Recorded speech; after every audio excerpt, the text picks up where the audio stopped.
Oh, going live now. Okay, welcome to Heretics again, another hangout. So tonight we're going to be talking about politics. Maybe we might change our mind. Depends where leaders with the rabbit trails. So we're going to be voting in a few days, and I thought, not me. No, I've already voted. Not you, because you're Welsh and you're basically like you're like indentured servitude people for like English people. So that's what happens when you're Welsh, I'm afraid. So it's just something you're gonna have to get used to a short lot in life. And says the northerner. Yes, right. Says the northerner. You know, the English rose. You know, the northern rose, the red rose, the king of roses in England, basically. So you know, it's all the same thing for us, you know, Welsh people. That's why you're in the backyard of England. It's just a fact of life, Gethin, and I'm afraid it is granted to you to suffer. So at least you're living biblical, okay? No, we'll be voting in a few days for those of us who can, me and Gethin excluded. So, how should a Christian vote, really? Should we vote basically with our Christian conscience? That's what you would think. Or should we vote for the lesser of two evils so that the greater evil doesn't get in? Should we vote for people by the colour of their skin, like a few years ago, maybe? Or the plumbing they may or may not it's true. On how they, you know, however they feel like relating for that day. Don't assume her gender. Oh, jeez. You just said her. You just assumed her gender. Yeah. Don't assume its gender. You failed before You you just got out fell of the there, door. man. You're such a sexist. You're a bigot. I do the best. Can you vote none of the above? I'm just not going. Some of us have done the responsible thing and voted early. Well, how did you make your decision? You really want to know that? Oh, no. See, here's the thing. I was really reluctant to come tonight because, like, I'm really afraid to tell anybody what I do because I think when people know my political views, they're rather shocked. You voted for Hillary, didn't you? Oh, hell no. No, I wouldn't vote. I wouldn't vote for a woman even if she was a conservative. Let's just put it that way. Dang. What's that?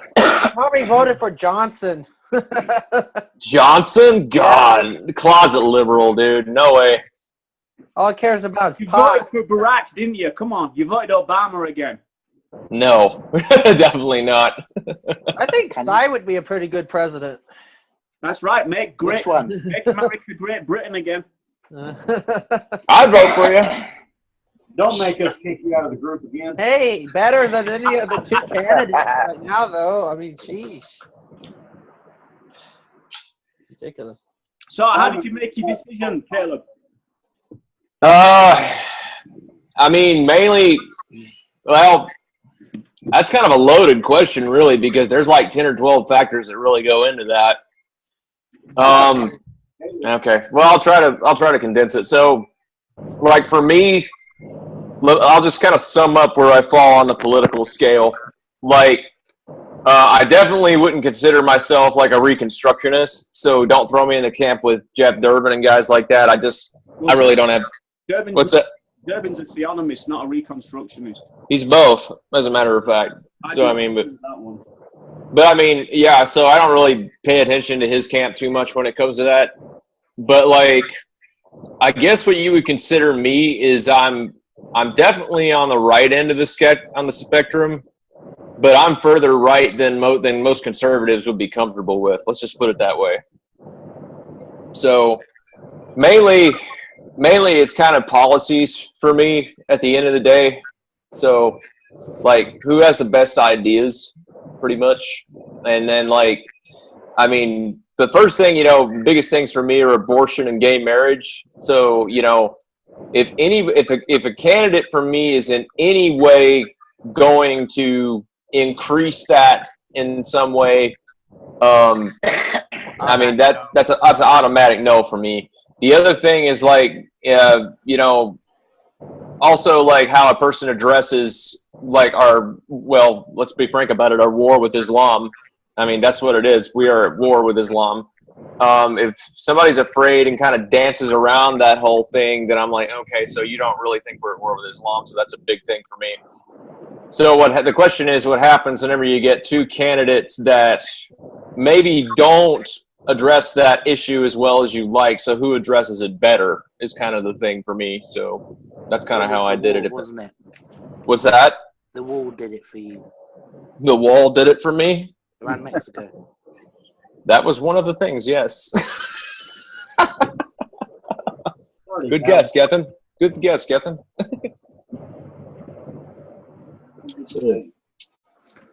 Yeah. Was it basically a choice between two people, the present present candidates that we're seeing right now, or were you trying to basically look for maybe a third option that you saw as lesser of a two evil? Third options to me are a waste of time, honestly. The reason why I would say that is because, well, one thing, these third-party candidates, they don't campaign at all. So I don't see hardly anything about them. I don't see them making public speeches, doing rallies. I don't see hardly anything on Facebook other than what a few minority of my friends share about them. And then, I don't see them during the debates, whenever I could hear exactly what it is they want to put forward. That, and I don't see them putting any time and effort to go campaign and make themselves known. So I'm like, why should I care at the end of the day? And so I'm like, yeah, waste of time, honestly. That's just my deal, though. Even though I could probably find somebody who's a little bit better, but honestly, it's a waste of time to me. So what do we think about somebody who actually doesn't vote? What do I think about somebody who actually doesn't vote? Well, you hear a lot in Christian churches over here where they won't vote, yeah. Yeah, not just that a lot of churches will say, for instance, that a Christian has a duty to actually get out and vote. Right. And I don't understand how they actually arrive at that a Christian has a duty to vote. I wouldn't say necessarily you have an obligation to vote, right? I wouldn't say there's anything biblical that demands you have to vote, right? But at the same time, I find it odd that these same ones that tell me that, you shouldn't vote at all because both candidates are this, that, or the other. I asked for an alternative, and there's really no alternative to give me other than don't vote. And to me, kind of standing there doing nothing is kind of, sitting in the middle of the track and waiting for the best to happen. So for me, I'm like, if you don't want to vote, fine, but don't tell me that you're going to complain afterwards. That's kind of the thing for me. It's like, I didn't vote, and I'm going to complain because I didn't put either one of them in office. Yeah. And that would have been you, so I'm going to be complaining about you and your pagan voting. So, okay. If you don't vote, where does your vote go? Nowhere. Really? Yeah. Oh, it's different in the UK. If you don't vote, then your vote goes for the current Prime Minister. Really? Isn't that interesting? Huh. Well, the thing is, the president over here can only run 2 terms, so it wouldn't go to him. So. Yeah, Would it and not go to his if party, you don't vote, it doesn't count except for when they vote for you. Right. Which they do. And sometimes usually opposite of what you chose. So I don't even know why we're talking about voting. Because at the end of the day, it's not our votes that matter. It's the electoral college. They're supposed to vote like we vote, but at the end of the day, they'd be like, yeah, well, the people are stupid and they don't know any better. It makes you wonder if they actually do it. It's like down here, huh? It's still very rare that the electoral votes go against the popular votes. And in many states, it is a law that the electoral votes must go to the popular vote. It is here in Texas, but the scary thing about Texas is that there was in, I want to say it was Austin, somebody who went into the booth and voted straight ticket Republican, and they went to review, like on the electronic one, it lets you review what it is what you've selected, and every time they selected Republican, it changed it to Democrat. Go figure that one. If you go to if you go to hashtag Naughty. ban paperless voting, I think all of the articles under that were posted by myself. Yeah. And there are quite a few of them. Oh, really? But I totally believe that the electronic voting machines need to be banned. Yeah. In some states they are. Yeah. And if you don't have a paper record or paper ballot, you might as well not even try. So you need to be asking for a paper ballot or applying for absentee ballots, which is what I did. Oh, really? Because those digital machines, if you modify or tamper with the ballot, there's a record of it, and people are being caught doing that. But you can't do that when there's no paper records. Yeah. My thing that scares me the most is that I'm afraid they won't count the military vote like they haven't for the last 2 elections. Well, that is a possibility. I have a feeling, though, that if Hillary, I would say wins, but I don't think she would ever really win. It will be contested. I don't think it will be like the last election. It'll be like Bush versus Gore, pretty much, right? Yeah, Trump isn't the kind of person that's just going to back down and let things slide. No, definitely not.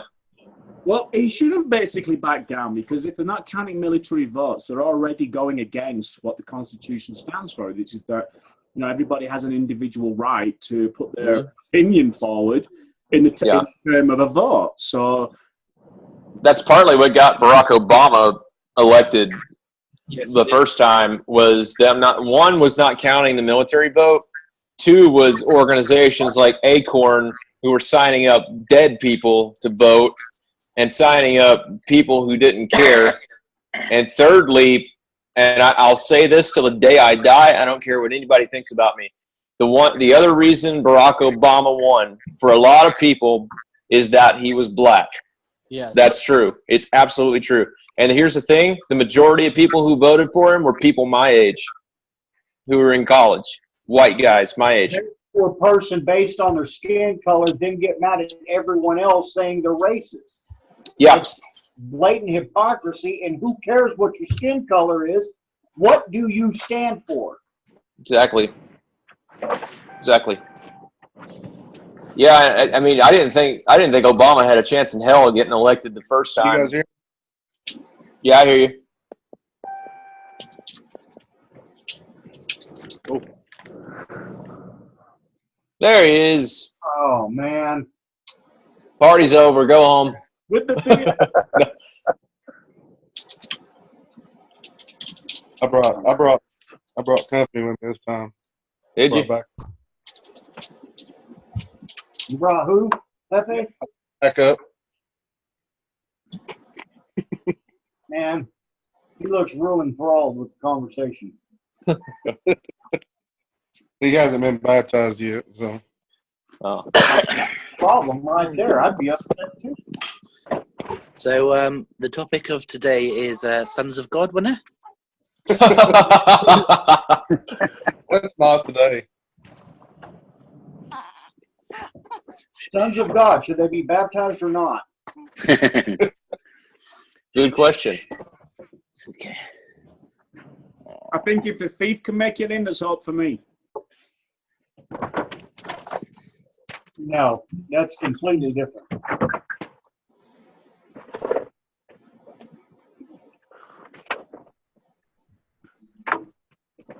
I apologize ahead of time, guys. My connection's not the best back here. So. Well, you're in Tennessee. I'm surprised you've actually got electric. Yeah. Yeah, we got electricity. Yeah, I thought you only believed in candles and stuff. No, I thought candles was witchcraft. Yeah, I had too. No, that's metal music. Forgot about that. Yeah. And lava lamps, that's just pure paganism, you know. So, what do we think about all the policies then that we see coming from the party right now? What do we think about how You know, we see a lot of talk from Trump. Follow through with what he actually says. Good question. What Trump says on what? Well, is he going to build the wall for starters? Is he going to get rid of Obamacare? Is he going to reduce taxes? Because if he reduces taxes, who's going to be paying for all the welfare? Are we going to be looking at maybe rioting going on in the future? Well, I think if anyone can do the taxes thing, it's if he him. plans for Mexico to pay for it, it's not going to happen. I'll tell you that. They already rejected that idea. Here's what I think I know what he'll do. If he can't get Mexico to pay for it, here's the thing a lot of people don't know about Trump is that, you know, the left likes to paint him as a racist, bigot, whatever it is. But the last polls I was checking, he has the majority of immigrant votes here in the United States, of legal immigrant votes here in the United States, mind you. Well, where else would they be? Right. And so here's the thing is that, you know, they like to paint him that way, but what's really going on is the people who've come here legally from Mexico like him because, well, a lot of them work for him. So, I mean, at the end of the day, I think if they won't build it, if Mexico won't build it, the ones who are here will. I think his actual plan was money he would save off the trade deficit with Mexico would pay for the wall.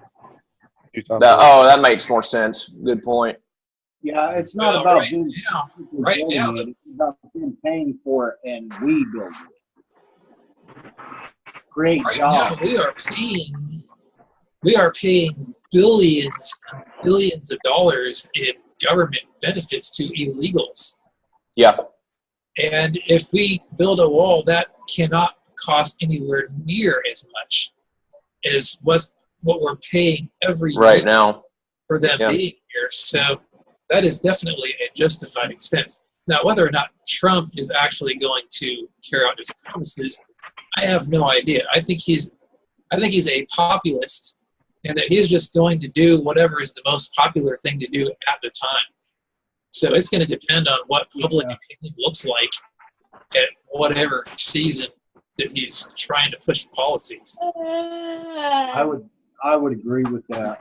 I think the biggest thing, you know, that people who like him, like whenever I was in my last semester of grad school, what I noticed is that a lot of people my age were voting for Donald Trump. And when I asked the reason why, and you know what it was? You aren't going to get, so the reason was this, is they said because they are sick and tired of political correctness. That was their main reason. And they said, this is what, and I'm going to show you, they said, this is what Trump represents when they vote. That's what they said. Fair enough. To the left. Let's So, go back to what just Chris said. You says that you're paying a lot of welfare to illegal immigrants. yeah. How does an illegal immigrant get welfare? Yeah, good question, right? Yeah. So They do. how do we know then that we're paying a lot of welfare to people then that are illegal immigrants? How do we actually know that? Because we have records. We have programs that cater to them. Yeah.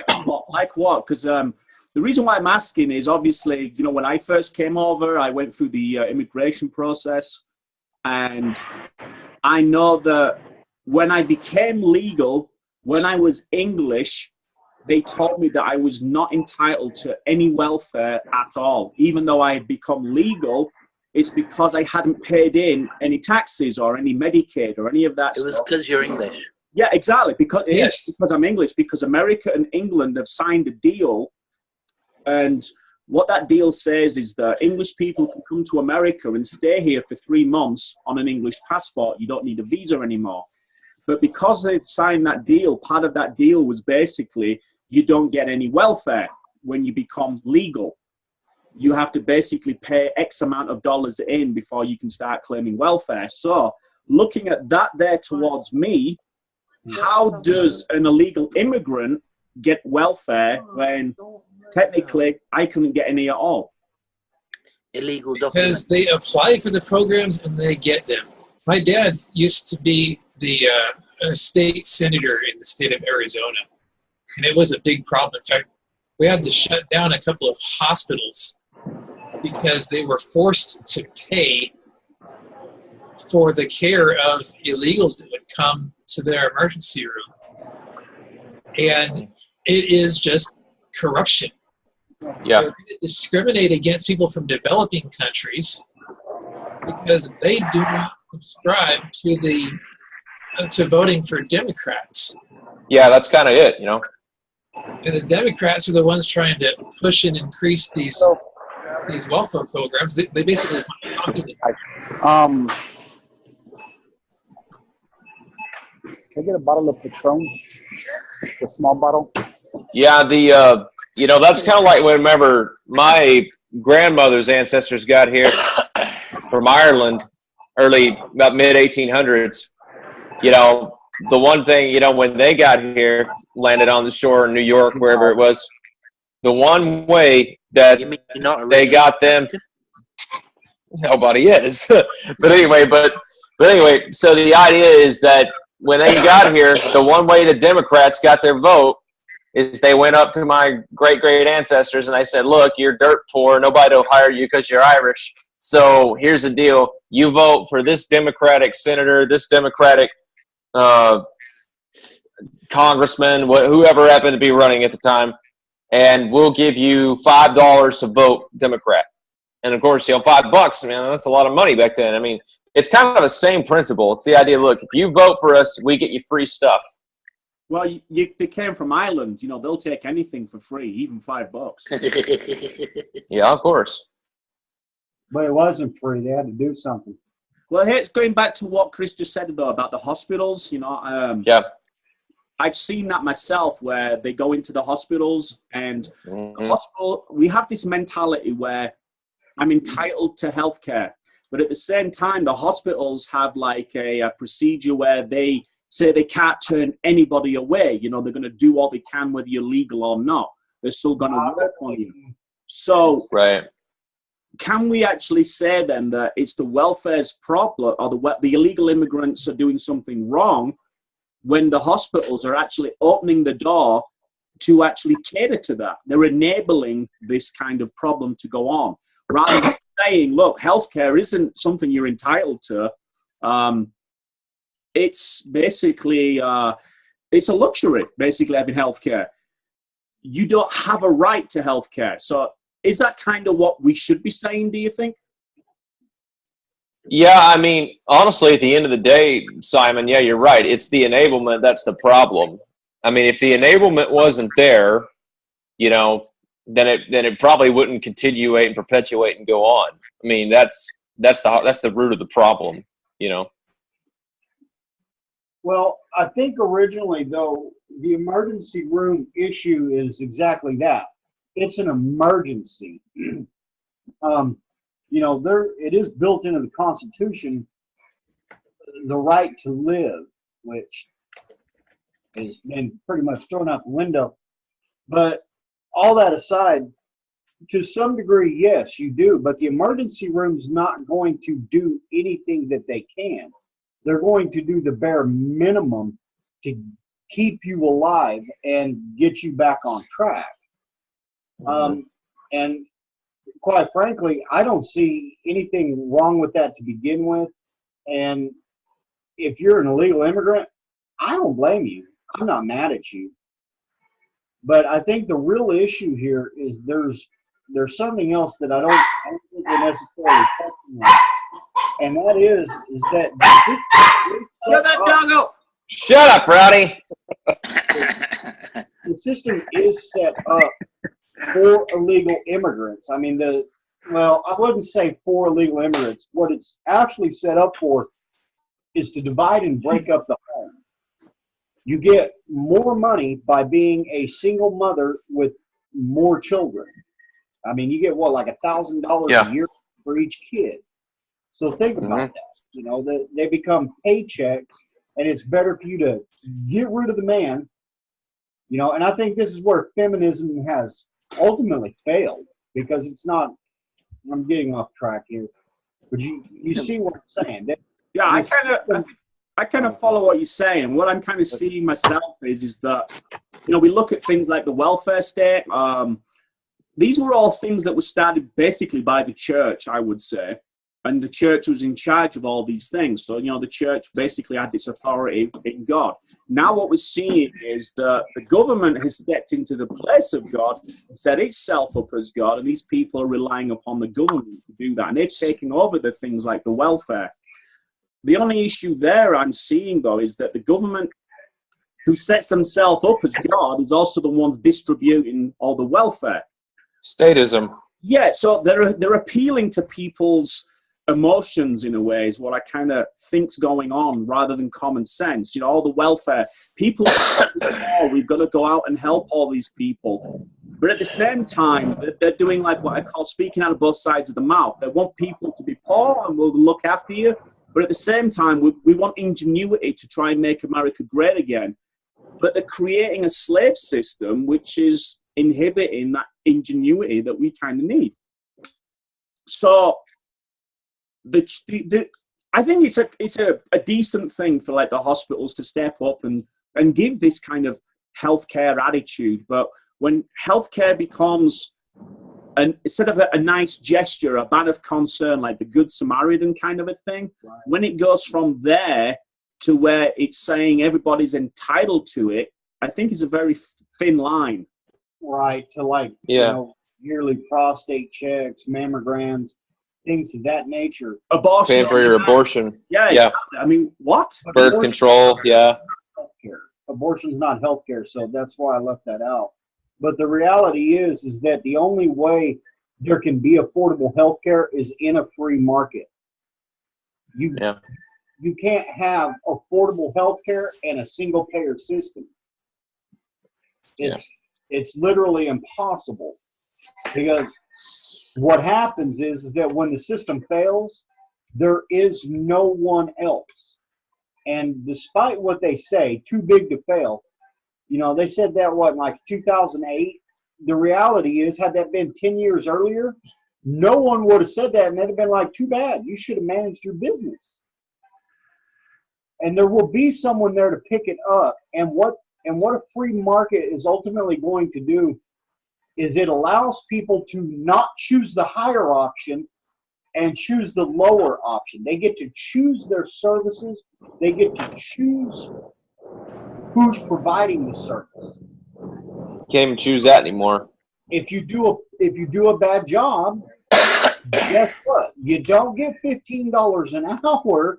You get fired. But yes. we don't want that.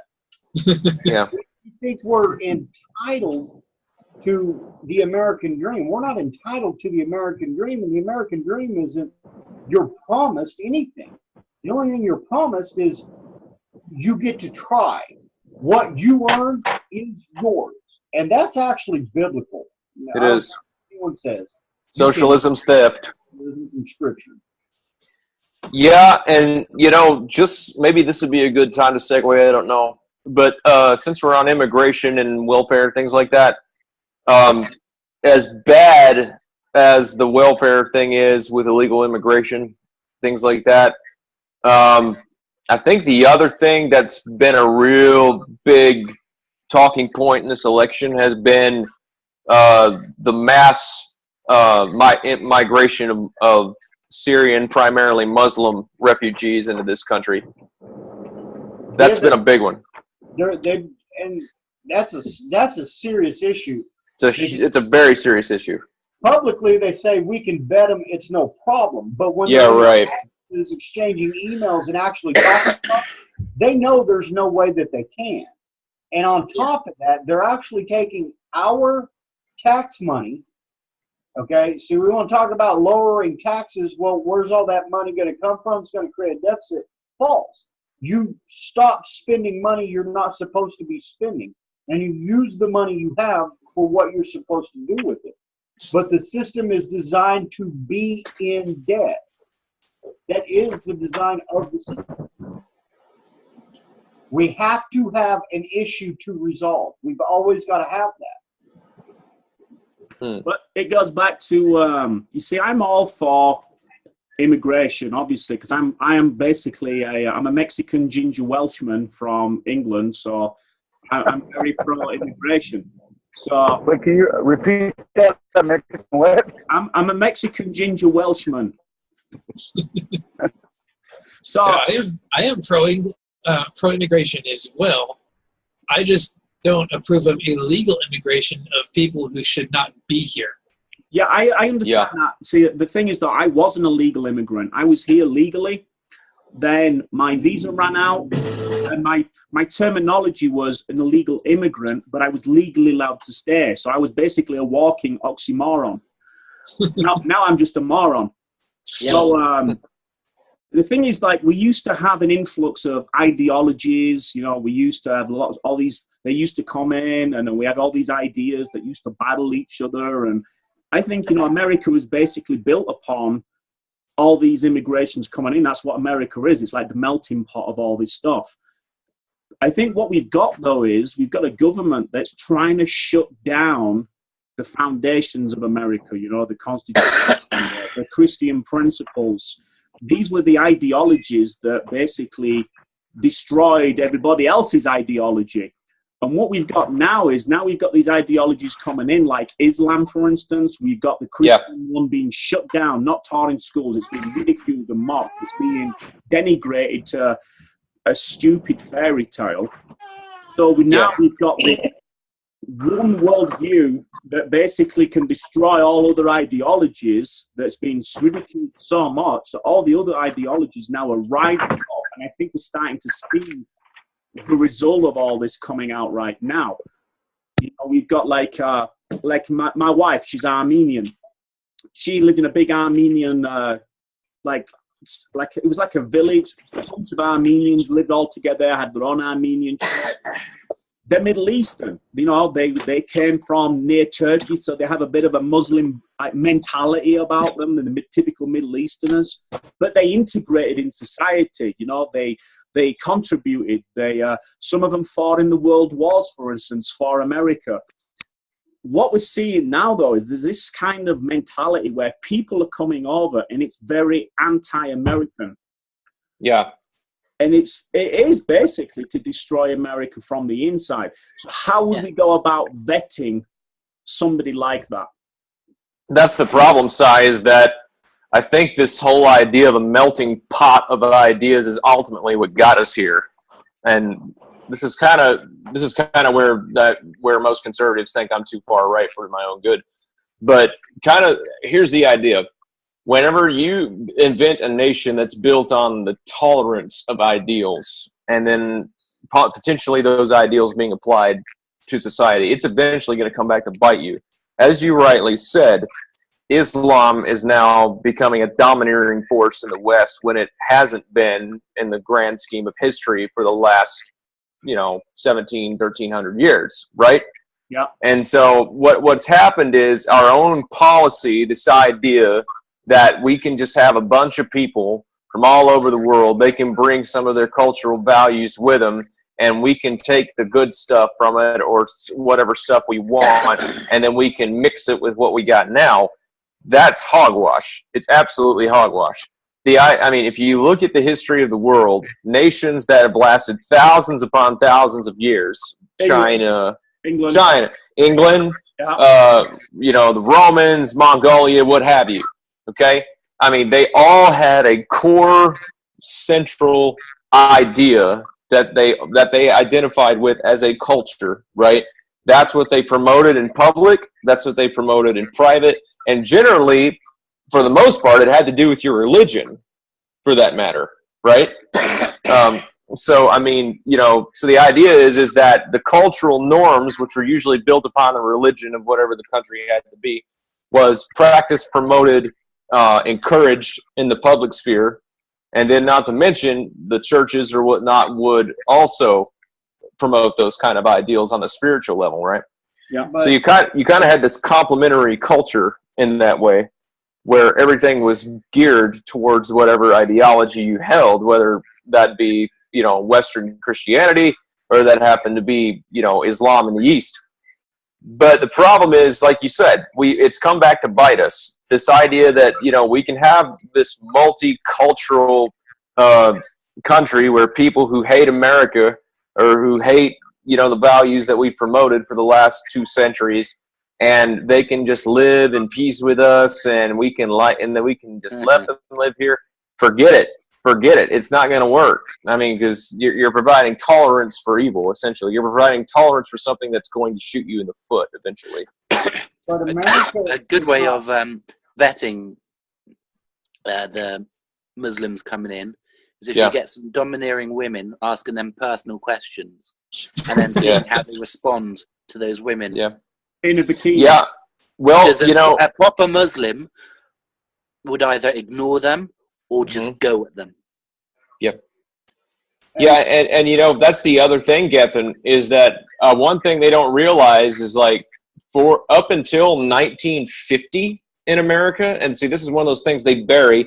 Up until 1950, there was no immigrants who were devoted communists who were allowed into this country, none whatsoever, and there was none who were Muslim allowed in this country either. Basically, if that was the kind of immigrant you weren't even considered for citizenship. You were deported. That's what happened. And see, people don't realize that that's what we did. We were fine if you came over here if your ideology was something that was to be admired, right? If you came from, for example, from a hard-working, Italian family, your dad was a hard worker. Let's say you were Roman Catholic, more than likely. Not everybody's Catholic in America, obviously, but I mean, still, you got the right ideals. You got a devotion to family. You have a high moral code. That's all applicable to the society you live in. Islam doesn't have that. Simply doesn't have it. No, neither does communism. America's it's not based on, a melting pot. It's a melting pot of culture, but it's not a melting pot of ideologies. And despite what anyone wants to think, it was based on principles that were gleaned from Scripture. Yeah. Now, and these are certain inalienable rights, okay? So clearly, if they use Scripture, well, I mean, never mind the fact that a lot of the Christian founding fathers, those who were Christian, were actually Calvinists. But that's the whole point. And when your ideologies, when you're being questioned on those things, and you come in and your ideologies are like, no. Well, of course, you're against what this nation is for and what it's about. Even with its storied history and its bloody past, ultimately that was the point of it. And with these inalienable rights, you have to consider immigrants in the past were coming to America for a reason. They weren't coming here to change America. They were coming here because they believed in what America stood for. And that is that, first of all, the government is not entitled to half of your stuff. I don't know if anybody will get that reference, but yeah, it's that your things are your things, okay? And whatever we want to do with Scripture in this part, we have to understand that the tithe in the Old Testament was the taxes. So now we're not only paying our tithe when we give to the church, but we're paying taxes, and then we're being taxed for things that are right. One of those things would be hunting and fishing. You have to pay for those licenses. That's actually an extra tax. You're taxed when you make your money. You're taxed when you spend your money. You're taxed when you keep your money. Yeah. And these are technically against the law. We can't do that legally. Yet, this is where we've come. I would say most of the founding fathers were libertarian, but were like deists. Yeah. I don't believe it was Yeah, a really. lot of them were deists. I mean, my connection is shoddy back here. Yeah, that's why we don't let you talk. You've got one of those socialist connections. Somebody else is probably. Ruin everything, why don't you? Goodness. It's Wi-Fi. My router's across the house. Yeah, Adam. Rachel was the only person in our group to dress up like anything to the party. I'm on the phone, okay? Conference call. Shoot. That's my brother, by the way. Uh-huh. Yeah, it's probably your dad. This Yeah, is my this brother. is. I wish Taylor was here. Oh, he'd eat that up, wouldn't he? So should we, like, I don't know. I believe if we was basing our opinions of, off biblical law, then Muslims would be allowed to come here, but They wouldn't be allowed to build mosques, they wouldn't be allowed to build mosques, print Qurans, or blaspheme Christianity at all. right? But that's not what I mean when I say based off biblical principles. All I'm saying is there were principles in Scripture that they took and applied to the government. And, we know things about our founding fathers. Thomas Jefferson, he pretty much cut out every miracle. So he was, a moralistic deist. It was about morals. But the irony of this is that they would actually go to Scripture, not Buddhism, not Islam, not any of those other things, to get these ideals we're basing a government on. And laws and things of that nature. And to be honest with you, when we start talking about slavery, I'm not against it. I am against the Atlantic slave trade and how that was handled. Clearly, it was entirely unbiblical. You can't treat humans that way. And instead of those humans, working off a debt, being set free at a certain time, we don't have that. Even with money that is loaned, that's another biblical principle. We don't have that. We don't do that. So we keep coming back to sin nature and unconverted people. Yeah. At the foundation of everything is the gospel. We arguably do have probably more slavery now than we did then, with the all the debt, not to mention the welfare state, where certain classes of people are pretty much addicted to welfare. They're a slave to it. And I mean, prisons are a form of slavery. Let's just call it like it is. You're in there to pay off a debt to society. You're locked away against your will like an animal. Well, it's actually more than that, because the prison service is actually privatized, and they actually make money from people actually being in prison. And I do remember seeing something back in the 80s about how the heads of the prison service, they got together with music industry people, and they talked about they wanted to create a culture that promoted criminal behavior, and they came up with basically hip hop, which I found kind of like very interesting, how they're using music to influence a culture so that they can make more money in the prisons.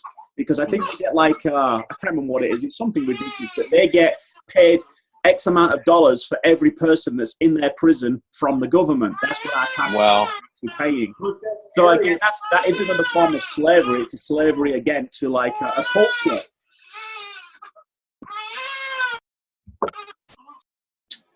Someone baptized that baby.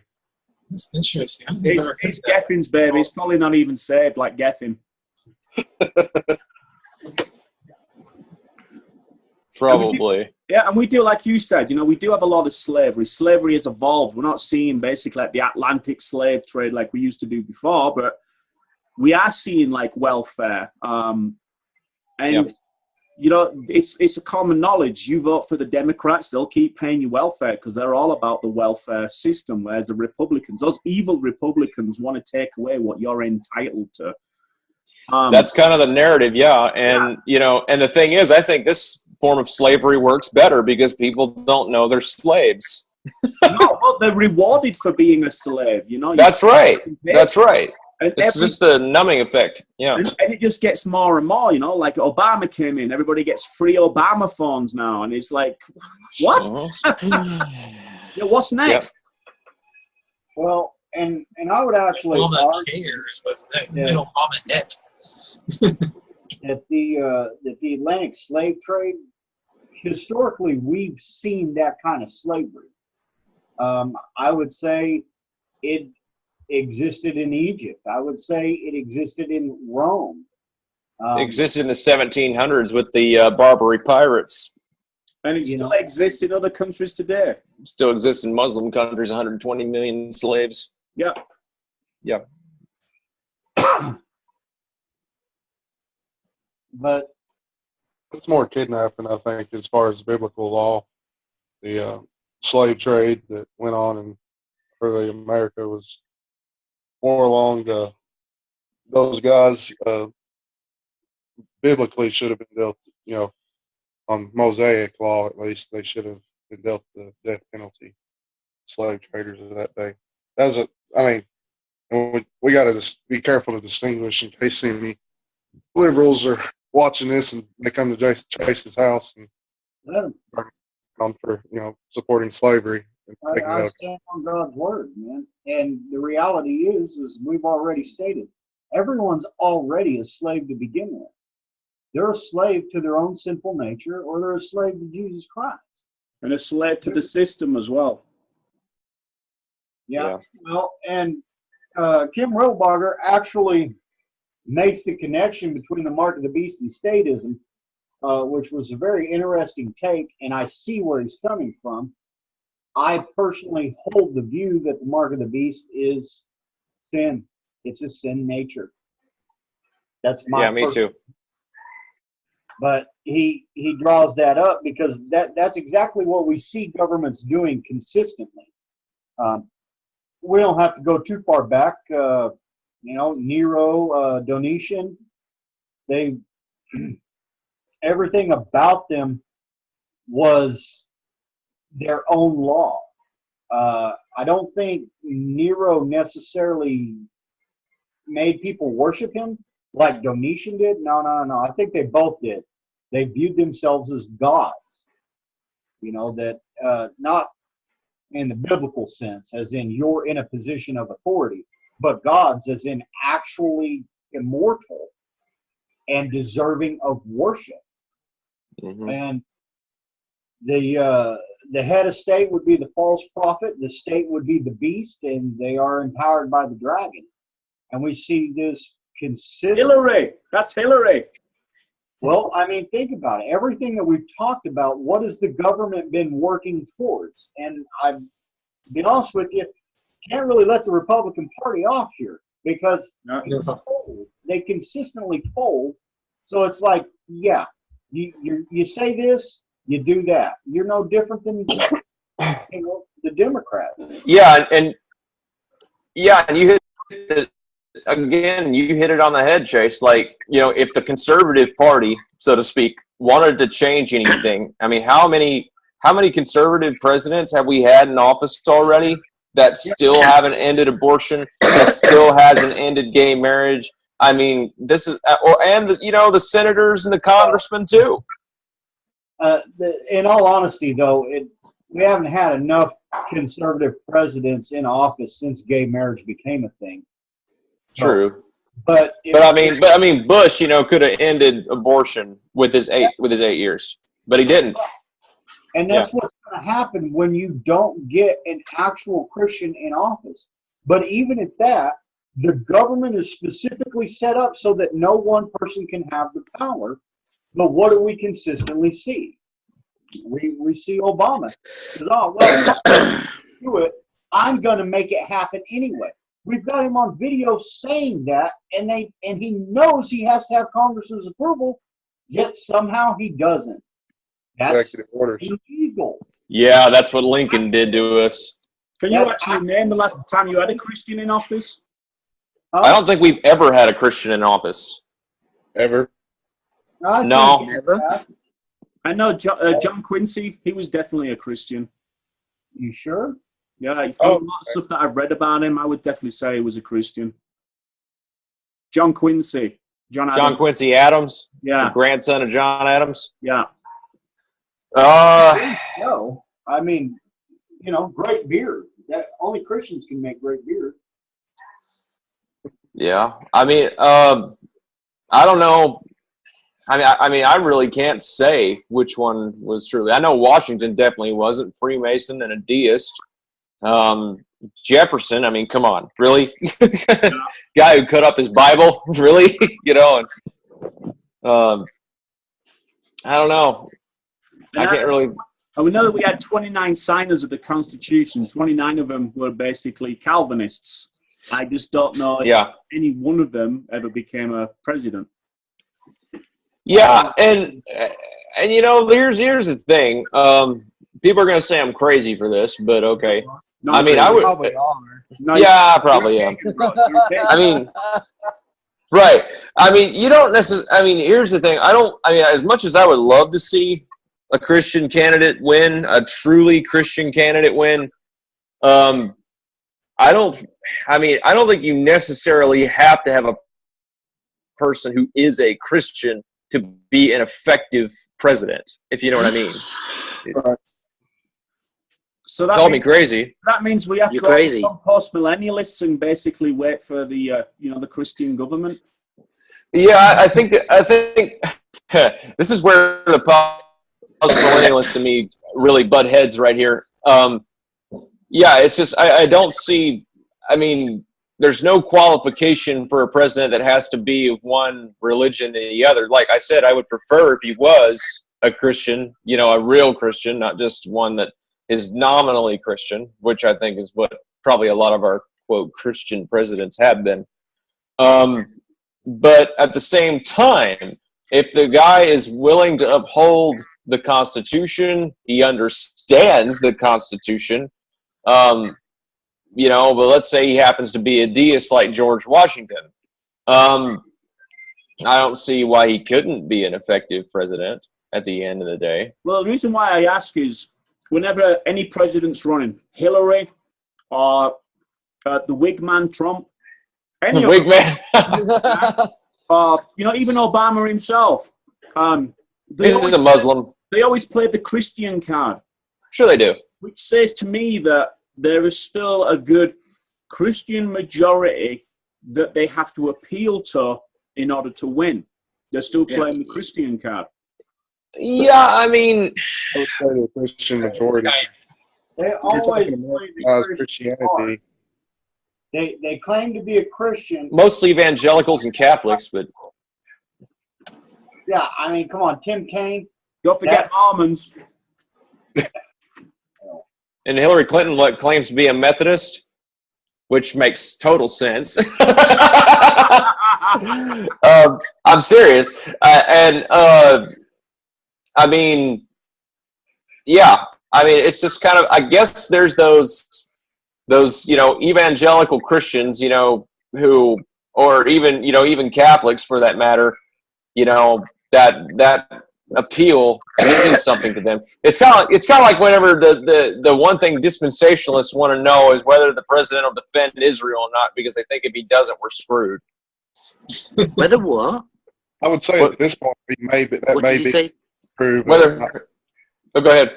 But over here, Gethin, they have this big thing about Israel. Christians are supposed to support Israel all the time.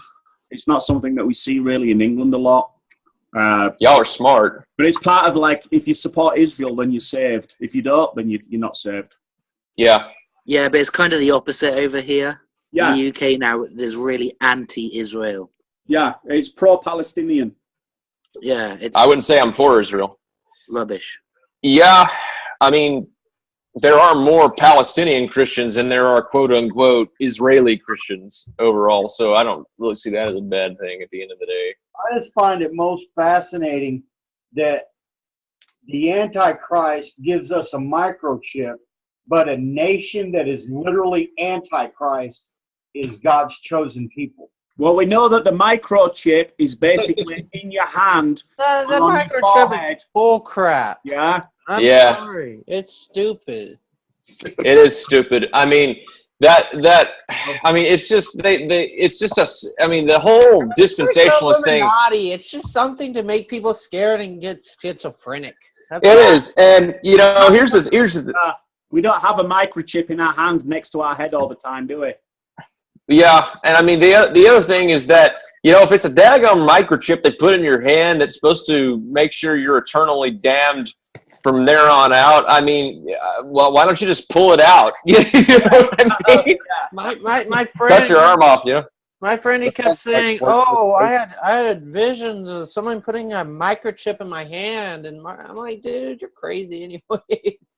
John, lay off the ass. Probably reading a Tim LaHaye novel. Yeah, probably. Or the Left what? Behind series or some crazy stuff like that. Well, we know that Tim LaHaye's a Calvinist now, so that's okay. I thought he's. Oh yeah. Seriously? I got it. Who? Tim LaHaye, the guy who wrote Left Behind. Yeah. He's a Calvinist now. Is That's it? ironic. Yeah, he's dead. Oh, I didn't realize That's that. just cold, man. Yeah, I know it is, Funny though. but it's totally true. I actually first person I heard that from was from what Doug if he's a Wilson whenever they asked him. Oh, if he's a biblicist, and I'm in trouble. But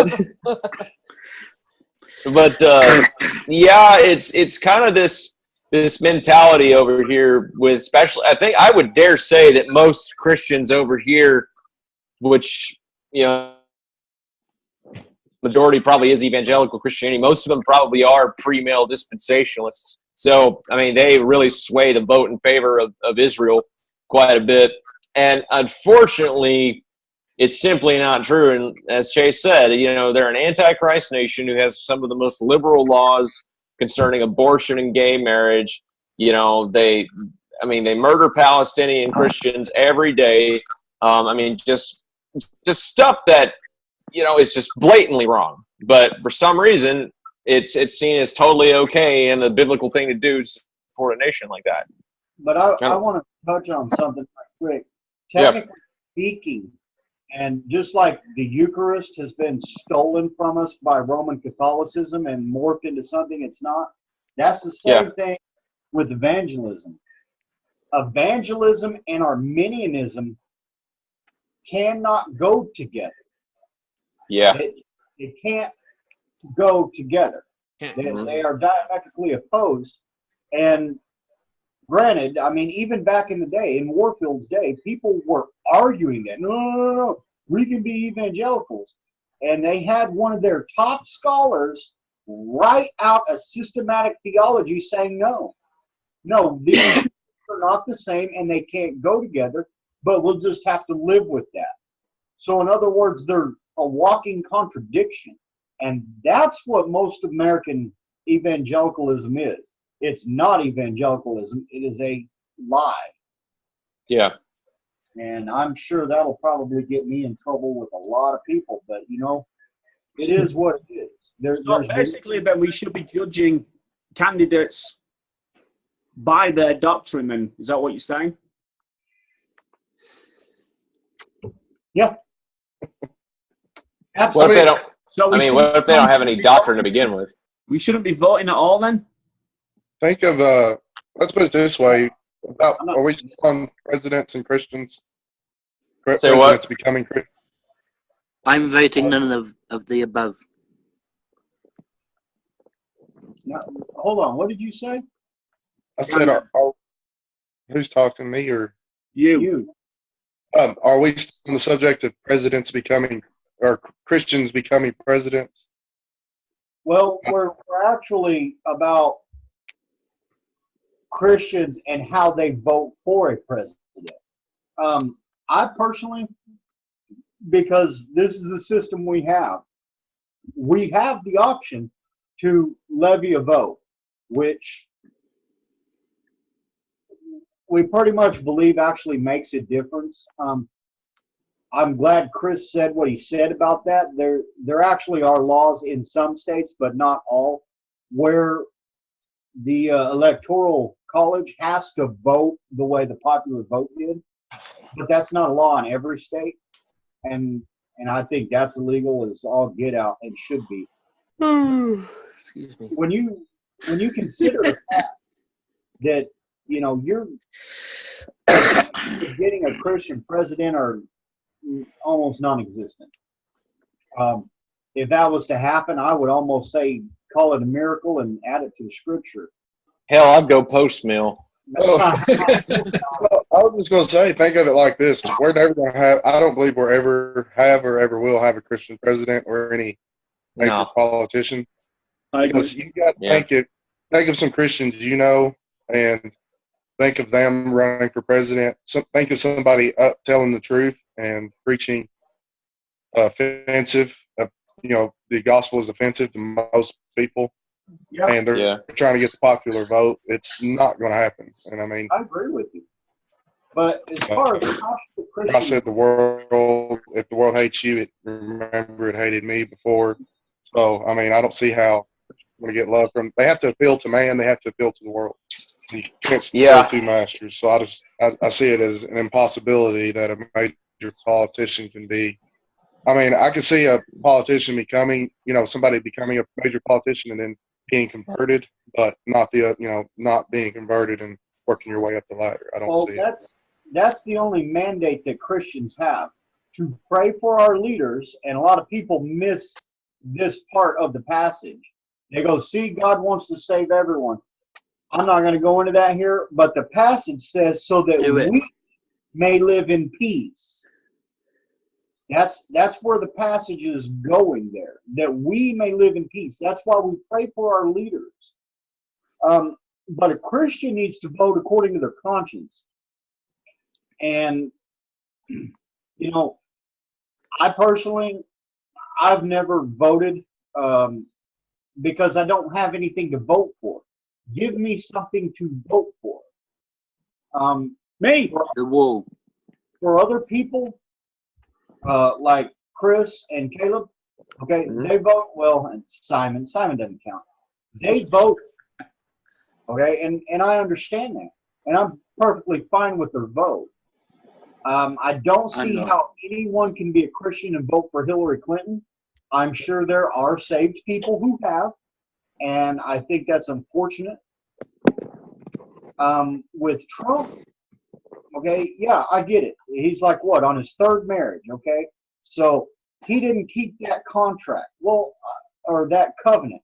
Yeah, I understand where James White's coming from, and I understand for us, that's a significant thing.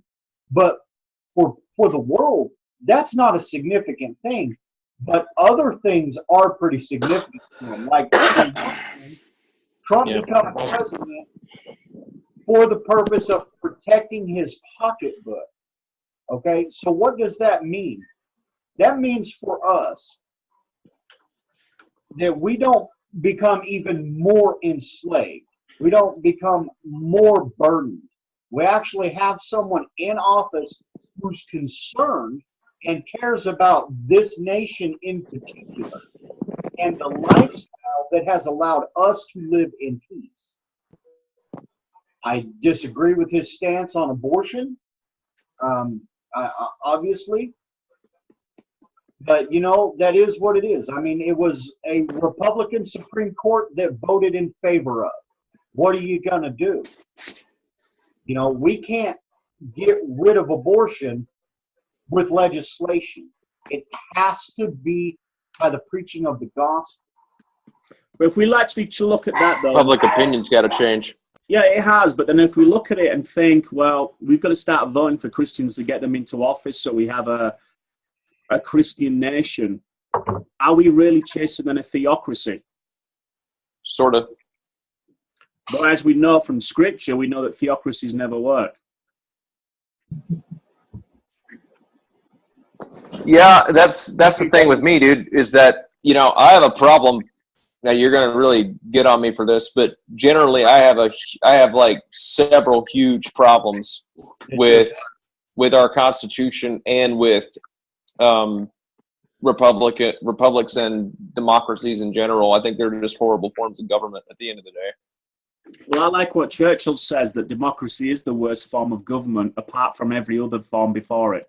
Nah, I disagree there. I think there's better ones. Yeah, like what? Meritocracy. You'll have to explain what that is. Or not. Explain what it is. Meritocracy? Sure. Meritocracy is basically the idea that certain things that would, well, let's put it in our terms. Certain things that are considered rights in this country, right, that you don't have to do anything. They're just given to you because that's your right, for example. Basically, meritocracy would go, hang on a minute there. In other words, we would say that so in a meritocracy, something like a right to vote, for example, right? You don't have to do anything to have a right to vote. You just got to be a citizen, right? And so, yeah, well, yeah. And so basically what a meritocracy would say is that you're not going to get a right to vote at all. You're going to get a privilege to vote, one which is earned. Which we used to have in this country. You used to have to be somebody of a stature, you know, somebody who had money behind him, somebody who actually had a good voice and opinion. Well, I mean, not exactly being born of a certain family, but I mean, like, for example, like if for instance, if you didn't have a right but a privilege to vote and you wanted to vote, right, then you had to earn it. So for instance, then you would have to go, say, serve 2 years of federal service, like say military, or maybe as a professor at a school, I don't know, something like that. We and then have after something similar where you actually could only vote if you actually gone to school and got an education. Something like that, yeah, where you'd have to earn it. But preferably, it would be something that where you feel invested into the system that you're voting for and wanting to change, rather than you being this outside player that is outside looking in and thinks you know what's going on. You go into the system, you know how it works, you know what's going on, and then after you've done your time there, then you will never be an ignorant voter ever again, pretty much. That's kind of the idea. What's that? I like that. You like that? Well, actually, we used to have something similar like that in this country. That's what I was saying, under the Republic. Mm-hmm. But as usual, we know when something becomes a good idea, over a period of time, it becomes corrupted. Right. Now everybody can vote. You know, all went downhill when we gave those women that bloody vote. Hey! You want to know how you can always remember your amendments? How? The 19th Amendment gave women the right to vote. Well, no. What was it? The 18th Amendment got repealed made alcohol prohibition, and then the 19th Amendment gave women the right to vote. The 20th Amendment brought alcohol back.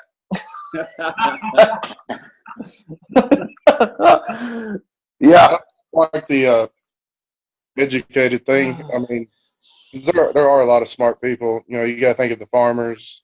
Yeah, absolutely. And so I just see a very big potential for corruption coming fast with the system. You know, with the voting system under that. Right. I wouldn't say you'd have to go to school, for example, but like that you'd have to do something to prove that you. In other words, it would distinguish between citizen and civilian. That's kind of the idea. How about basically you've got to have a job and work full time and actually pay X amount of dollars into tax every year? Or like for instance, if you were a farmer, for example, let's take Brandon's example.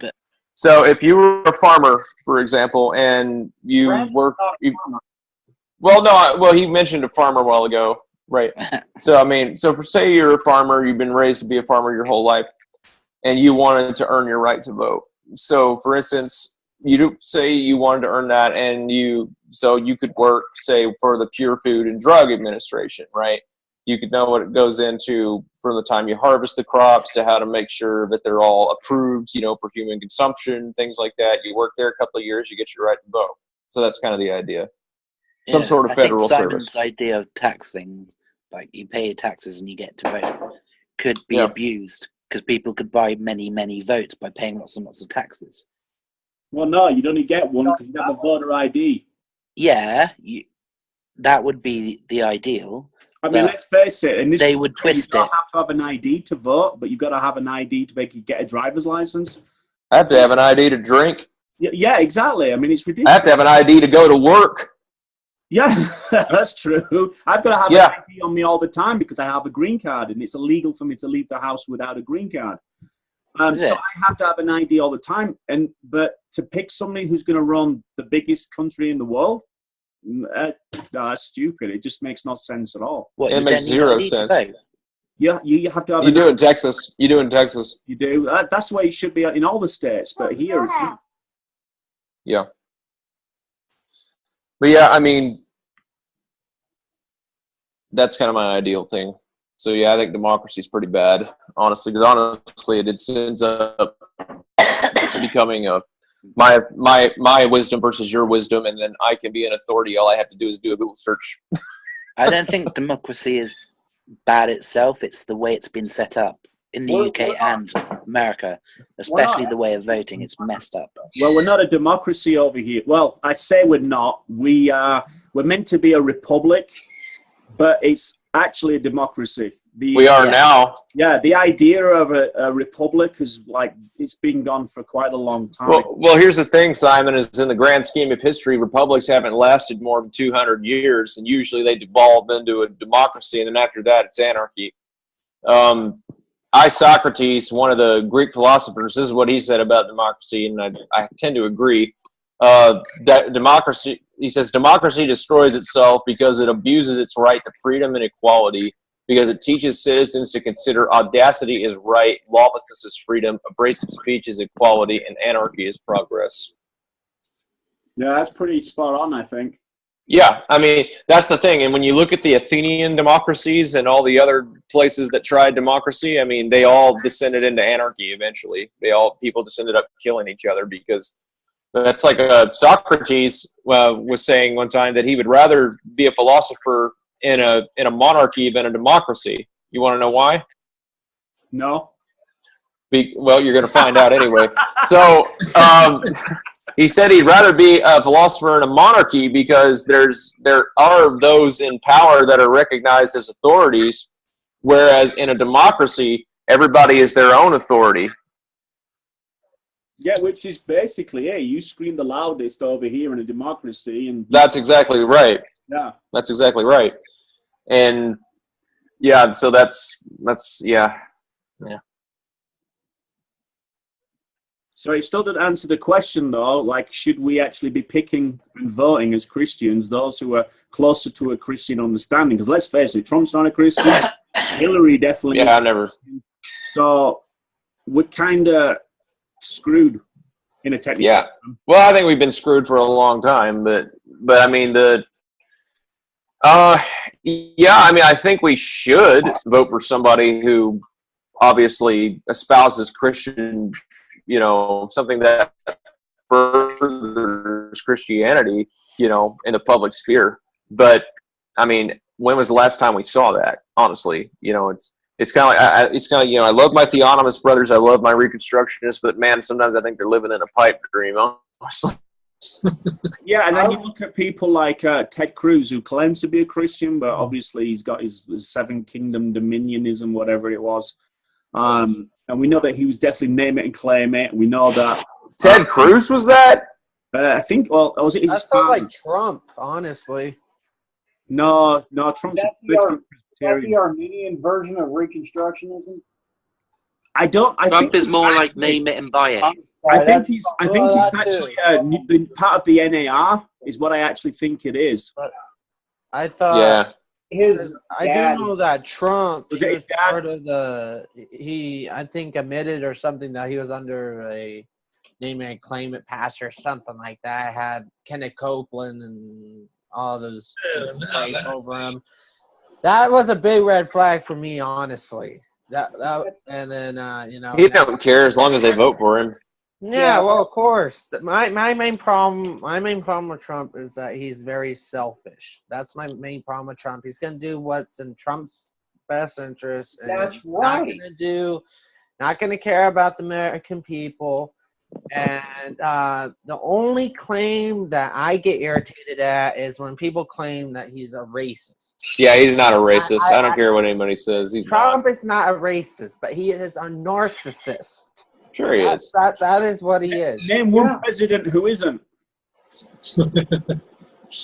Yeah, that's a good point. Big time, okay, whatever you want to call it. Big, they all have egos, but Trump, just seems more out there with it.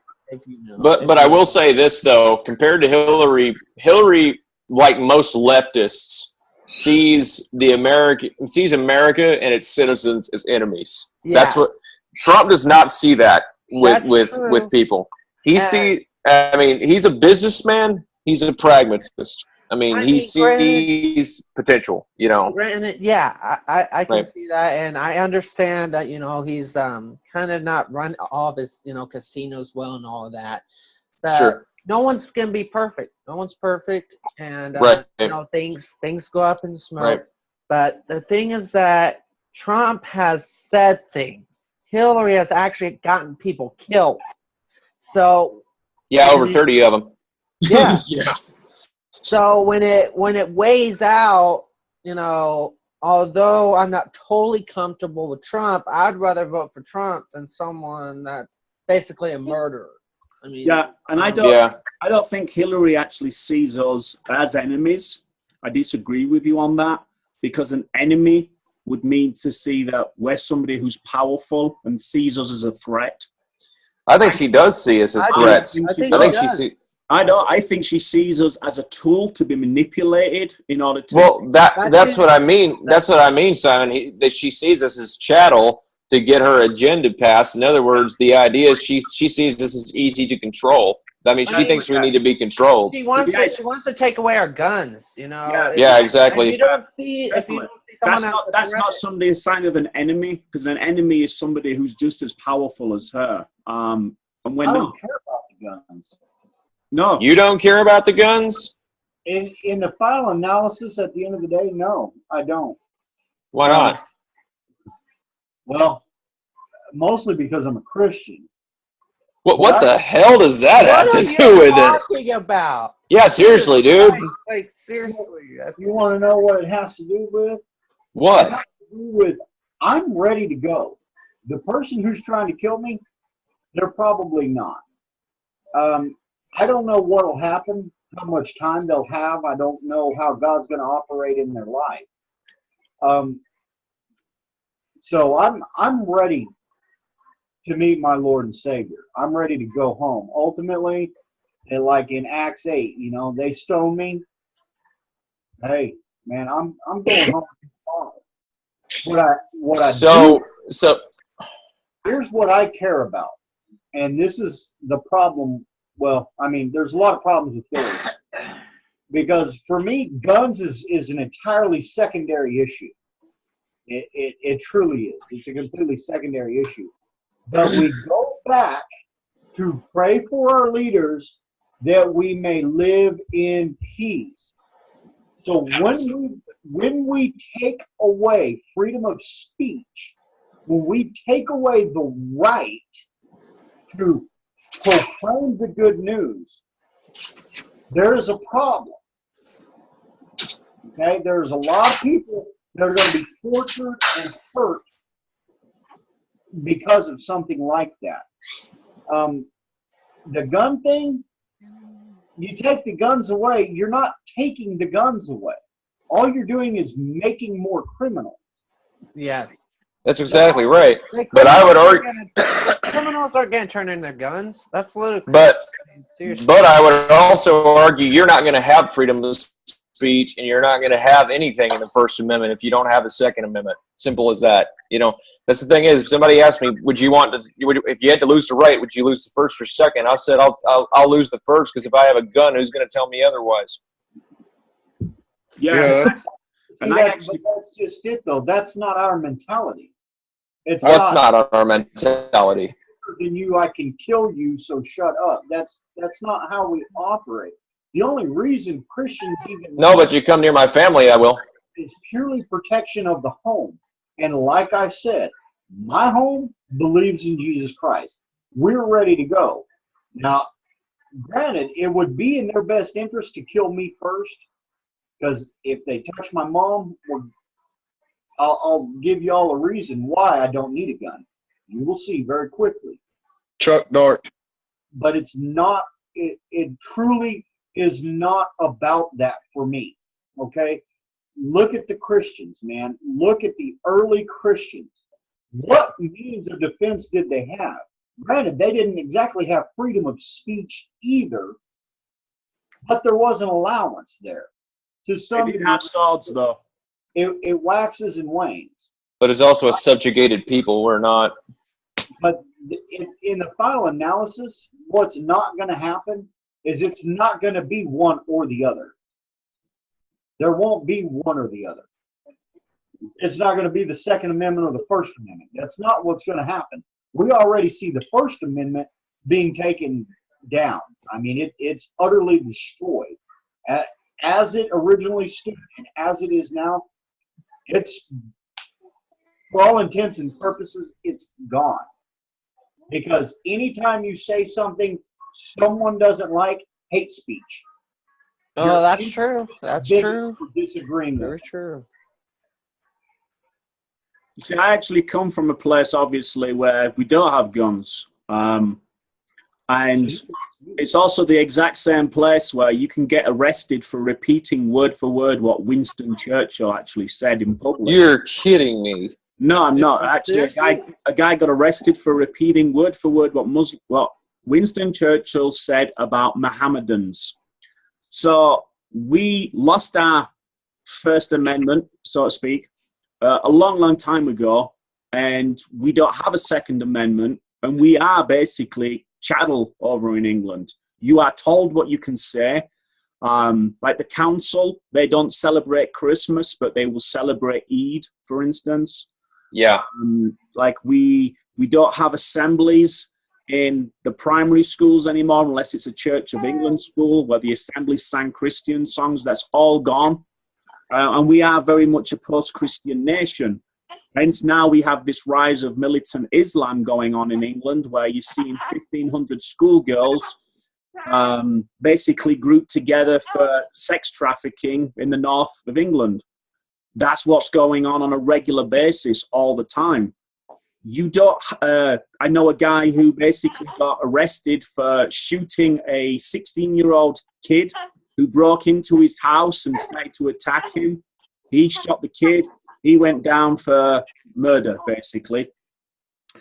Now, as a Christian, this is how I actually look at it. I do believe in the Second Amendment, and I'm strongly for it, obviously. America! So, yeah. I do believe that, Jesus talks about, if you have 2 cloaks, sell one and get a sword. That's not for... Put that verse in context. Yeah, it is in context. Sell your cloak. It is in context. Simple as that. It's what is a sword for? Basically, for self-defense. I am all about self-defense because my life is actually a right given to me by God, and I have a right to defend that life. And according to the Westminster Confession of Faith, you would be absolutely right, Simon, in outlining the Sixth Commandment. Here's another thing. Here's a little twist on it, though, also. I do believe, though, as a Christian, I'm supposed to subject myself to basically those in charge of me, the government, so to speak.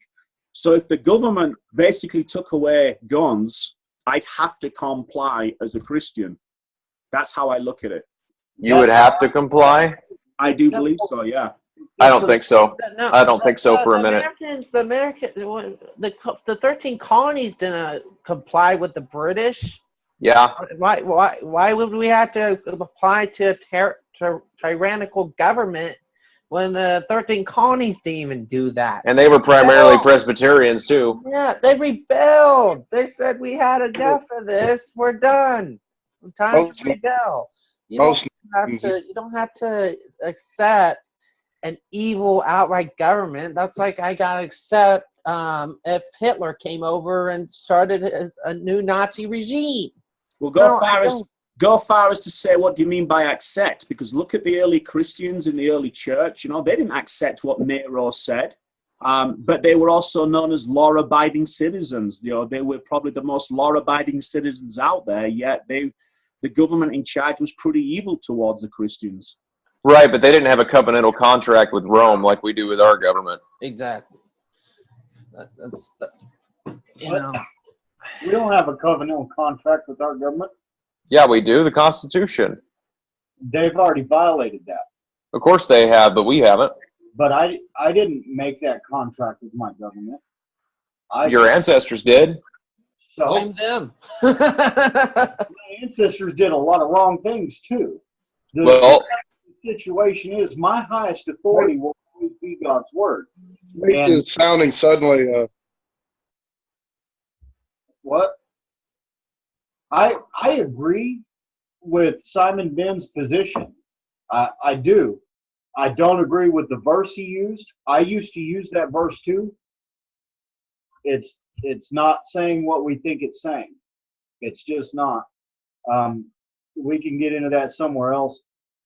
But ultimately, I don't need the ability to kill people. I don't need that ability.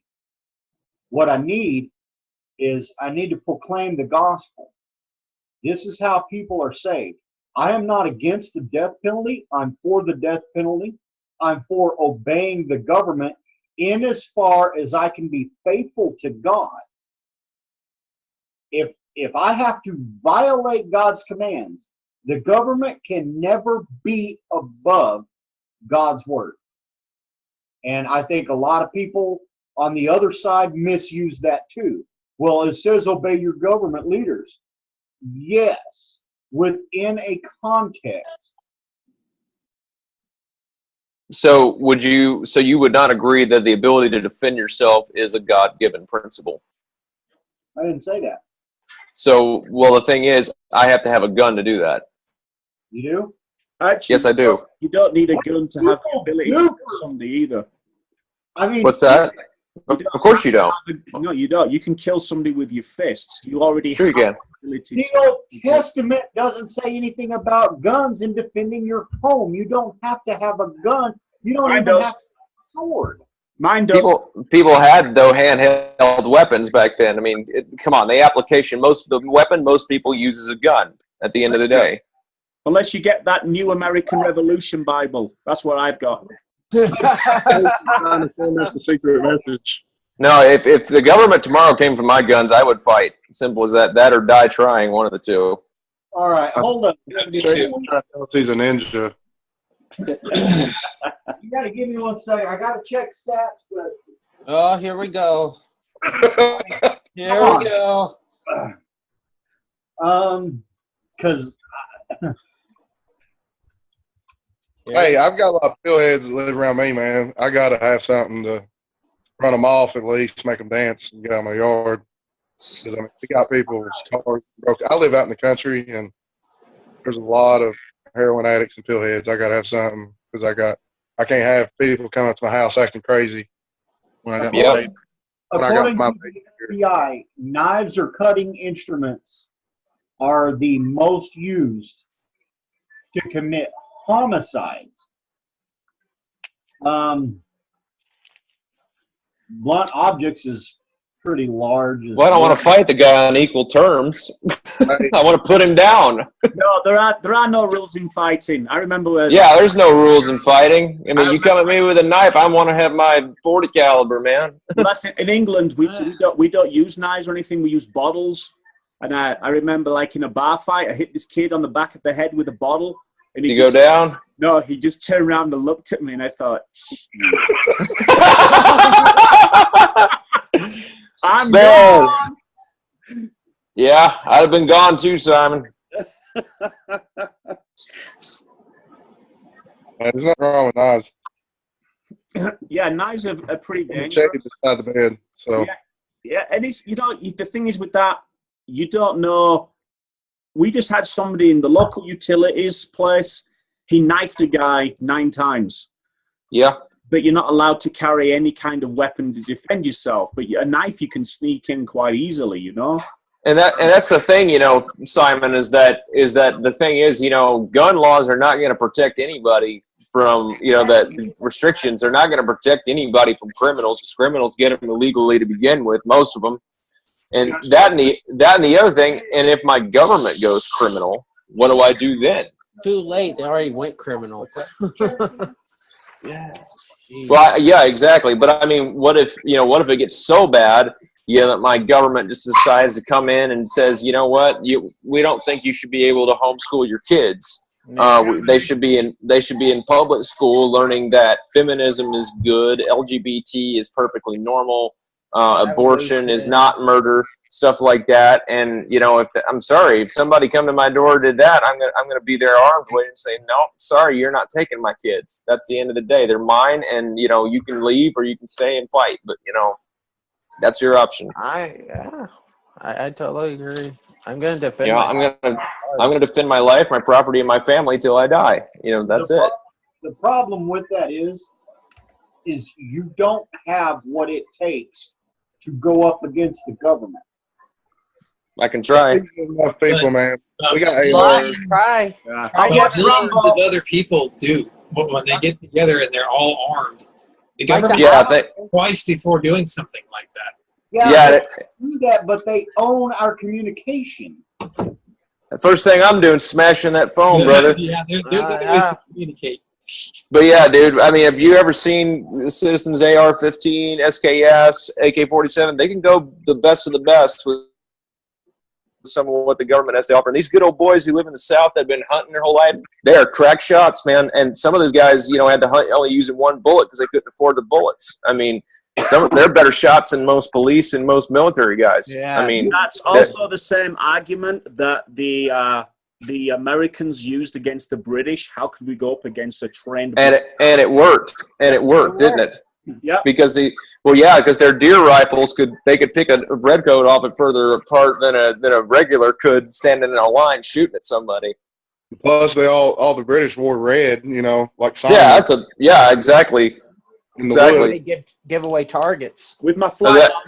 Then the other thing is that you fight, you know, and especially in modern warfare, if you're outgunned, you fight guerrilla style. I mean, just look at the IRA and the Taliban, how much hell they've given the Russians and the British government. I mean, they're small, little, homegrown guys, but the point is their resolve and their determination and the way that they play their strategies is what ended up giving them a lot of victories at the end of the day. Plus, it was actually ordained by God that they'd win anyway. So that's true. That's the only reason you won. That's true. Of course, yeah, absolutely. Ultimately, yeah. Well, another part of the tactics that's missing is Great Britain was fighting a war across seas. Sure. We have the problem of attrition. And ultimately, I don't think that our military, by and large, will stand against its citizens. No, they wouldn't kill American citizens now. But should they? They might kill domestic terrorists, though. Oh, yeah. Quote, unquote, if the government told them they were fighting domestic terrorists and people trying to defend their homes and neighborhoods, of course they would. The type of situation that we're talking about,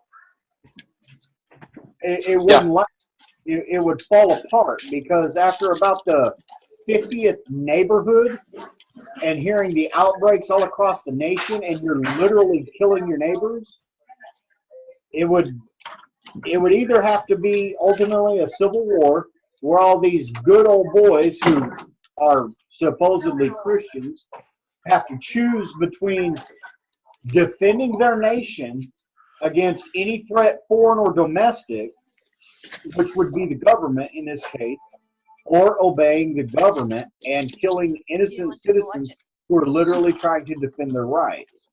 Yep. But taking this actually back, though, I mean, that's just one of the things. I mean, arms, is that really a big deciding factor for what we should be looking for as Christians? For when we're for me. Someone? It certainly is for me. As far as the government, going back what I think your conscience should be dictated by Scripture. There is nothing in Scripture that says you can't defend your family. There's nothing in there that says that. But, I mean, the people are, in this nation, the thing that's unique is we are technically, I mean, we're not the government, but it's ruled by the people. So, I mean, yeah, military, In theory. you know, we are the government too. I mean, actually, we're a lesser magistrate to some extent. I mean, the federal government is not supposed to be as big as it is now anyway. Yeah. I mean, that would be a tough decision for military personnel, but yeah, I think that they would side with the people because, you know, they're people too. Well, we already established that they're probably not going to take the military vote into consideration like they did last election. So yeah, you can't really look at it from that angle.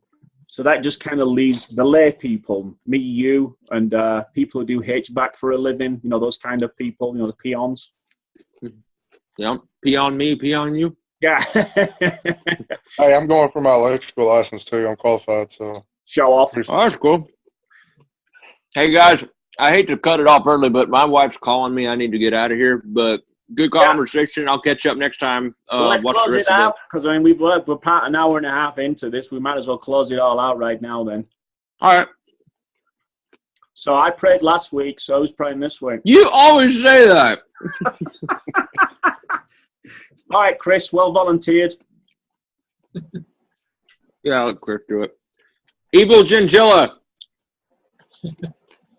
Yes, wear your tinfoil hats. Yes, I got it. And my KJV Bible. All right, Chris, to lead us out in prayer, bro. Me? Yeah, that's your name's Chris, isn't it? Okay. Lord, thank you for this time that we've had together. God, I just thank you that you have brought us in this place where we can just discuss and ponder things that are much larger than ourselves. God, I pray that you would lead us into all truth. You would lead us into right thinking about these issues that we've discussed. God, I pray that you would help us and our families, that we would prosper in spite of government depression and everything that's going on. God, I pray that you would prosper the cause of the gospel, that it would go out. Amen. Lord, that we would be a countercultural people and lead as we ought, that you would be at the forefront. In Jesus' name I pray. Amen. Good prayer. Amen. Thank you, Chris. Yeah. Good show, guys. Yeah. Love you all, guys. I'll catch you all next week. Love y'all too. Night. See ya. Yeah.